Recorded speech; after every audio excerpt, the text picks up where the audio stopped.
మిత్రులారా, ఈ వీడియోలో మనం 7వ తరగతి తెలుగులోని 9వ పాఠమైనటువంటి ధర్మ నిర్ణయం పాఠంలోని ఇచ్చినటువంటి అన్ని అభ్యాసాలను గురించి వివరంగా తెలుసుకునే ప్రయత్నం చేద్దాం. ముందుగా ఈ పాఠం యొక్క ముఖ్య ఉద్దేశ్యం ఏమిటంటే, ధర్మం కోసం కన్న కొడుకుకే మరణశిక్ష విధించిన గొప్ప రాజు మాధవవర్మ. ఆయన ధర్మనిరతిని తెలియజేయడమే ఈ పాఠం యొక్క ముఖ్య ఉద్దేశ్యం. కింది సంభాషణ చదవండి, ప్రశ్నలకు జవాబులు రాయండి అని ఇవ్వడం జరిగింది. మొదటి ప్రశ్న, యాగంటిలోని ఉమామహేశ్వరాలయానికి మిగిలిన శివాలయాలకు తేడా ఏమిటి అన్నాడు. దీనికి జవాబు, సాధారణంగా శివాలయాల్లో శివుడు లింగ రూపంలో ఉండడం మనం గమనిస్తాం. కానీ ఇక్కడ పార్వతీ పరమేశ్వరులు విగ్రహ రూపంలో దర్శనమిస్తారు. రెండవది, అగస్త్య పుష్కరిణికి ప్రత్యేకత ఏమిటి? జవాబు, అగస్త్య పుష్కరిణిలో నీళ్లు ఎంతో స్వచ్ఛంగా ఉంటాయి. ఇక్కడ ఉన్న నంది విగ్రహం రోజు రోజుకు పెరుగుతూ ఉండడం ముఖ్యమైన విశేషం. మూడవ ప్రశ్న, కాలజ్ఞానం ఎవరు రాశారు?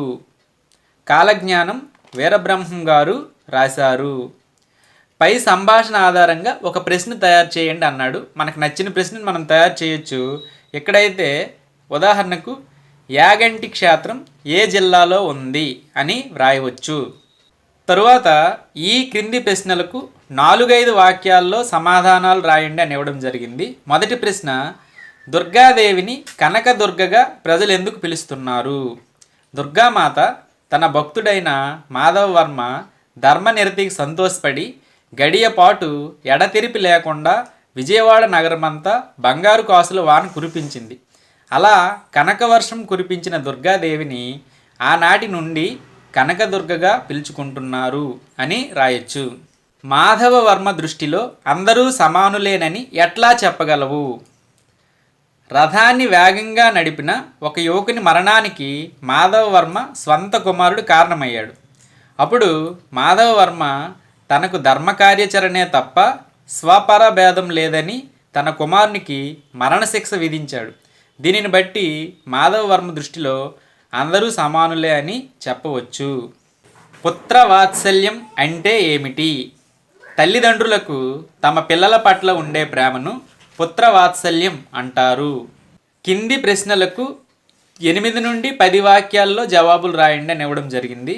మొదటి ప్రశ్న, విజయవాడలో బంగారు వర్షం ఎందుకు కురిసిందో వివరంగా రాయండి అన్నాడు.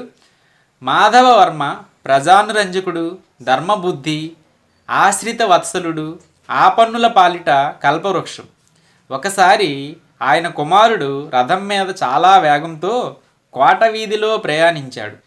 ఒక యువకుడు రథం కింద పడి మరణించాడు. ఆ చనిపోయిన యువకుడి తల్లి తనకు న్యాయం చేయమని రాజును అడిగింది. ఆ నేరం చేసిన వాడు తన కుమారుడే అని తెలిసినా మాధవవర్మ తనకు ధర్మకార్యాచరణే తప్ప స్వపర భేదం లేదని కుమారునికి మరణశిక్ష విధించాడు. ధర్మాన్ని మనం రక్షిస్తే అది మనల్ని రక్షిస్తుంది అన్న సూక్తికి నిదర్శనంగా దుర్గామాత తన భక్తుడైన మాధవవర్మ పట్ల ప్రసన్నురాలై గడియపాటు ఎడతెరిపి లేకుండా విజయవాడ నగరమంతా బంగారు కాసుల వాన కురిపించింది. ధర్మపరాయణుడైన మాధవవర్మ గురించి సొంత మాటల్లో రాయండి అని ఇవ్వడం జరిగింది. మాధవవర్మ ధర్మం న్యాయం విషయంలో ఆయనకు తనవారు పరాయివారు అనే భేదం లేదు.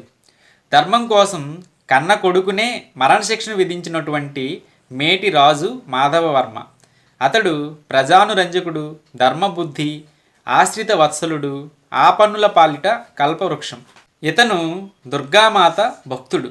సాక్షాత్తు దుర్గామాతే ఆయన ధర్మనిరతికి సంతోషపడి గడియపాటు ఎడతెరిపి లేకుండా విజయవాడ నగరమంతా కాసుల వాన కురిపించింది. కింద ఇవ్వబడిన పదాల ఆధారంగా కథను రాయండి అని ఇవ్వడం జరిగింది. దీన్ని, ఒకరోజు శిబి చక్రవర్తి కొలువులోకి ఒక పావురం ప్రవేశించింది. దానిని వేటాడుతూ ఒక డేగ వచ్చింది. పావురం శిబి చక్రవర్తిని శరణు వేడింది. శిబి చక్రవర్తి పావురాన్ని కాపాడుతానని అభయమిచ్చాడు. అప్పుడు డేగ, నాకు పావురం ఆహారం కనుక దాని బరువుకు సరిపడా నీ శరీరం నుండి మాంసాన్ని ఇవ్వాలని కోరింది. శిబి చక్రవర్తి తక్కెడ తెచ్చి తన శరీరం నుండి మాంసం కోసి తక్కిడిలో వేసి పావురంతో తూచాడు.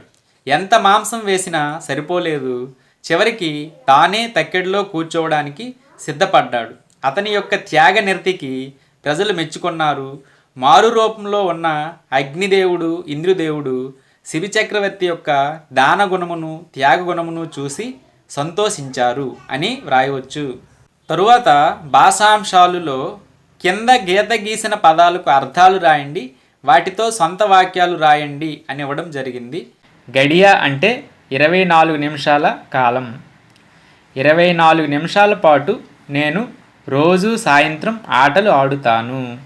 పరా అంటే ఇతర అని అర్థం. మాతృభాషతో పాటు ఇతర భాషలను కూడా నేర్చుకోవాలి. అశ్వం అనగా గుర్రం. గుర్రం వేగంగా పరిగెత్తే ఒక జంతువు. సువర్ణం అంటే బంగారం.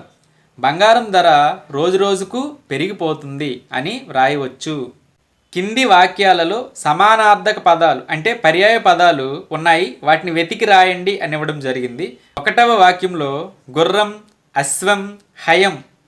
2వ వాక్యంలో సూర్యుడు, ఆదిత్యుడు, రవి. 3వ వాక్యంలో అద్రి, కొండ, పర్వతం అని వ్రాయవచ్చు. కింది ప్రకృతులను వికృతులతో జతపరచండి అని ఇవ్వడం జరిగింది. రథం, అరథం, కుమారుడు, కొమరుడు, ఆజ్ఞ, ఆన అని వ్రాయవచ్చు. వ్యతిరేకార్థక పదాలతో ఖాళీలను పూరించండి అని ఇవ్వడం జరిగింది.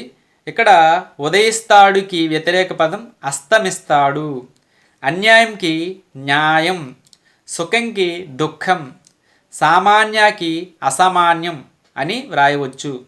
వ్యాకరణాంశాలలో భాగంగా ద్విగు సమాసం గురించి ఇవ్వడం జరిగింది. సంఖ్యాపదం పూర్వపదంగా ఉండే సమాసాలను ద్విగు సమాసం అంటారు. ఉదాహరణకు 4 ముఖాలు, 3 కన్నులు ఇలాంటివి. కింది వాక్యాల్లో ద్విగు సమాస పదాలు ఉన్నాయి, గుర్తించి రాయండి అని ఇవ్వడం జరిగింది. మొదటి వాక్యంలో చతుర్వేదాలు, 2వ వాక్యంలో నవధాన్యాలు, 3వ వాక్యంలో సప్తవర్ణాలు అనేవి ద్విగు సమాస పదాలు. తరువాత ఇచ్చిన అత్వసంధి పదాలను విడదీయండి అన్నాడు. చిన్నప్పుడు, చిన్న ప్లస్ అప్పుడు. తిరగకేమి, తిరగక ప్లస్ ఏమి. రామయ్య, రామ ప్లస్ అయ్య. జరగకేమి, జరగక ప్లస్ ఏమి. సీతమ్మ, సీత ప్లస్ అమ్మ. ఈ కింది సంధి పదాలను కలిపి రాయండి అన్నాడు. రవ్వ ప్లస్ అంత, రవ్వంత. చింత ప్లస్ ఆకు, చింతాకు. వెంక ప్లస్ అప్ప, వెంకప్ప అని వ్రాయవచ్చు. ఇక్కడ సంయుక్త వాక్యం గురించి ఇవ్వడం జరిగింది. సమప్రాధాన్యం గల 2 కానీ అంతకంటే ఎక్కువ వాక్యాలు కలిస్తే సంయుక్త వాక్యం ఏర్పడుతుంది. ఇందులో అన్ని ప్రధాన వాక్యాలే ఉంటాయి. కాబట్టి, కానీ, మరియు వంటి పదాలు వాక్యాలను కలుపుతాయి. కింద ఇచ్చిన వాక్యాలను గమనించండి, సంయుక్త వాక్యాలుగా మార్చండి. 1వది సీత, గీత అక్క చెల్లెళ్ళు. 2వది శారద సంగీతం, నాట్యం నేర్చుకుంది. 3వది నగీన్ స్టేషన్కి వెళ్ళింది కానీ రైలు వెళ్ళిపోయింది. 4వది మాధవి పరుగెత్తింది కానీ బస్సు అందలేదు. చివరిది వర్షాలు వచ్చాయి కానీ చెరువులు నిండలేదు అని వ్రాయవచ్చు.